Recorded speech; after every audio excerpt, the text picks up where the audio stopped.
சாராய் இங்க என்ன பண்றா? தேவனால் அங்கீகரிக்கப்படாத ஒரு காரியத்தை சாராய் செஞ்சதுனால சாராய்க்கு வந்த உபத்திரவம் இது. சிலவங்க சொல்லுவாங்க தெரியுமா, என் தலையில நானே மண்ணை அள்ளி போட்டுக்கிட்டேன். அந்த மாதிரி ஒரு நிலைமை தான் சாராய்க்கு. அன்பு தேவனுடைய பிள்ளைகளே, தேவன் உங்களுக்கு கொடுத்திருக்கிற வாக்கு தத்தத்தை நிறைவேற்றுவார். தேவனுக்கு சித்தமில்லாத ஏதாவது ஒரு பாதையில சென்று நாமளே ஒரு குழியை வெட்டி நம்மளே அதுல விழுந்துடுறோம். நீங்கள் ஒருவேளை அப்படிப்பட்ட சூழ்நிலை இருந்தா இப்பவே கர்த்தரிடத்துல அர்ப்பணிங்க.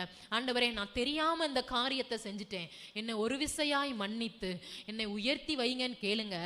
ஆண்டவர் யாதியாகமம் 21 சாரால் தேவன் என்னை நகைக்க பண்ணினார். உங்களுடைய உபத்திரவத்து நிமித்தமாக அழுது கொண்டிருக்கிறீர்களா?